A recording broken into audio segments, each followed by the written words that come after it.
नमस्कार दोस्तों, स्वागत है एक बार फिर से आप सभी का study service online coaching academy Shimla में।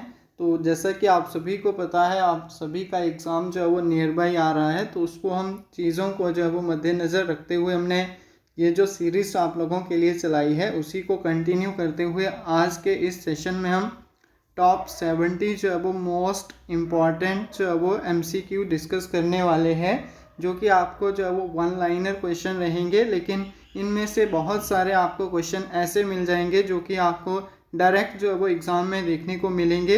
तो वीडियो को एंड तक जो है वो सभी ने ज़रूर देखना है। तो चलिए स्टार्ट करते हैं सेशन को। तो आज का हमारा पहला क्वेश्चन है कि ऐतिहासिक इतिहास के अंदर आरंभिक काल को जो है वो क्या कहा जाता है। तो पूरा पाषाण काल जो है वो कहा जाता था। इसके बाद किस काल में जो है वो पत्थर के औजार सबसे पहले पाए गए थे। तो पत्थर के जो औजार थे वो किस काल में, इसी पूरा पाषाण काल में जो है वो देखने को मिले थे। इसके बाद बात करें क्वेश्चन नंबर 3 की, कौन सी सभ्यता अपने नगर नियोजन के लिए प्रसिद्ध थी।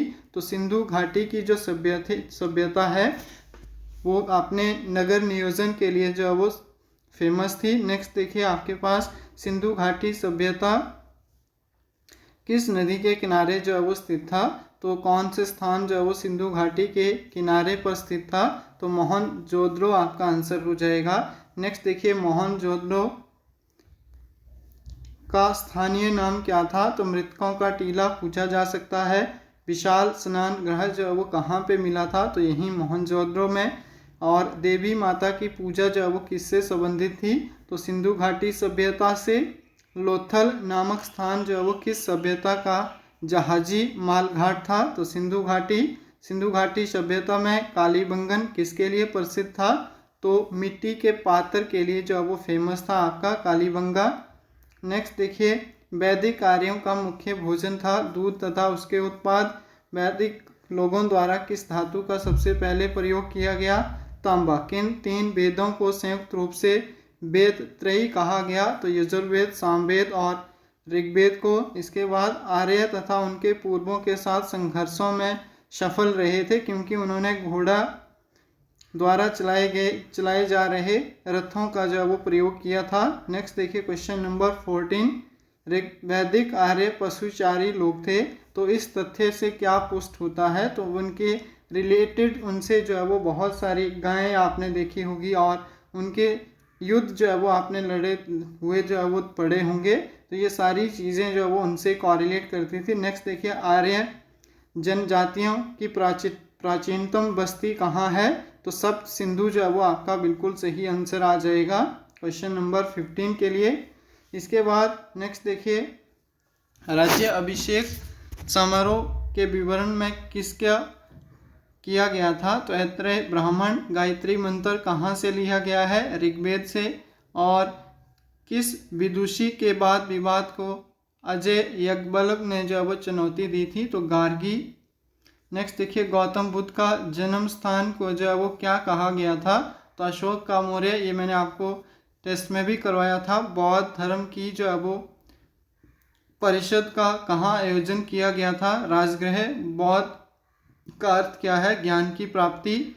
बुद्ध धर्म के समाज के लोग जो है वो 2 वर्गों को जोड़कर एक महत्वपूर्ण प्रभाव छोड़ा। ये वर्ग थे स्त्रियां और शुद्ध। नेक्स्ट देखिए, बौद्ध धर्म किन किन मतों पर विश्वास करता था। तो दुनिया दुखों से भरी है या फिर इनकी इच्छाओं पर काबू और निर्वाण मिल जाए, लोग इन इच्छाओं के कारण होते थे। प्रारंभिक बौद्ध धर्म ग्रंथों की रचना किसमें की गई है। तो ये क्वेश्चन पूछा जाता है, इम्पॉर्टेंट है कि बौद्ध धर्म की रचना जो है वो कौन से ग्रंथ में की गई है। तो पाली पाठ है। इसके बाद भारत में सबसे बाद में उत्पन्न होने वाला बौद्ध ग्रंथ कौन सा था। तो बाम सतपाक्षणी। नेक्स्ट देखिए, बौद्ध को प्रबोध कहाँ से प्राप्त हुआ था। बोध गया। इच्छा सब कष्टों का कारण है, इसका प्रचार करने वाला कौन था। बौद्ध धर्म।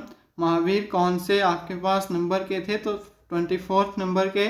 नेक्स्ट देखिए, जैन धर्म की पहली तीर्थाकर किसे माना जाता है। ऋषभदेव को। ये भी आपने कई बार पूछा होगा और देखा होगा एग्जाम में। जैन साहित्य को क्या कहते हैं। अंग।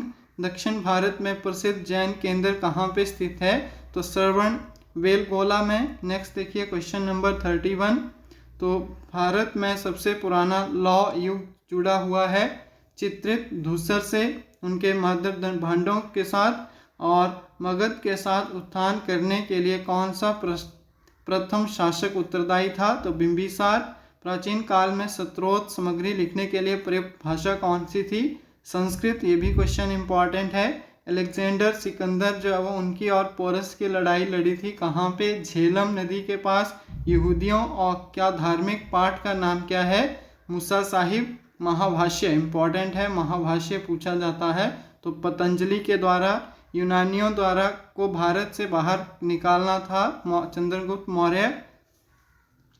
चंद्रगुप्त मौर्य का पुत्र कौन था? बिंबिसार। बिंदुसार जो है वो के समय में अशांति कहाँ थी? तो तक्षशिला में जो है वो अशांति थी। अशोक का प्रशासनिक नीति पर भारी परिवर्तन किस घटना से आया था? तो कलिंग के युद्ध से। नेक्स्ट देखिए, देवा प्रियम के नाम से कौन विख्यात था? तो अशोक। कलिंग का युद्ध के बाद किसने महाराजा अशोक के रूपांतरण को दर्ज किया था? तो रॉक एडिक्स। नेक्स्ट देखिए, चंद्रगुप्त मौर्य के दरबार में भेजा गया यूनानी राजदूत कौन था? मैगस्थीस। नेक्स्ट देखिए, इंडिका किसने लिखी है? तो मैगस्थीस के द्वारा लिखी गई है। ये भी इंपॉर्टेंट क्वेश्चन है। नेक्स्ट देखिए, इंडिका इनके द्वारा लिखी गई थी। इसके बाद चंद्रगुप्त मौर्य का प्रसिद्ध गुरु चाणक्य किस विद्या केंद्र से संबंधित था? तो तक्षशिला से। अर्थशास्त्र के किसके समकालीन थे? चंद्रगुप्त मौर्य। अशोक के शिलालेख किस लिपि में लिखे गए थे? बहुत शानदार और इम्पोर्टेंट क्वेश्चन। ब्राह्मी लिपि में। किस प्रसिद्ध शासक को शिलालेखों का जनक भी कहा जाता है? अशोक। नेक्स्ट देखिए, मौर्य वंश के शासन के दौरान स्थानिक कौन था?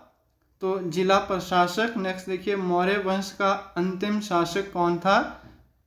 बृहदस्थ। इसके बाद मिलिंद पानो क्या है? तो बौद्ध पाठ है एक। कुषाण काल में भारतीय और शैली के मिश्रण से विकसित कला विद्या को किस नाम से जाना जाता है? गांधार कला। कुषाण वर्ष के प्रसिद्ध राजा का नाम बताइए? कनिष्क।